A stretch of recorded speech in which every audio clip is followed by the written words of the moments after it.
something I guess I care about a lot, which is the environment. So just little things. If you see like a piece of trash, just pick it up.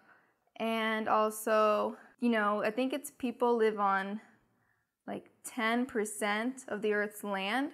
So then that means there's like a lot of like empty land and wildlife and stuff. So just to, keep that protected, even if it doesn't mean maybe you physically doing something or donating, just to be aware of what's going on the rest of the land that we don't live on.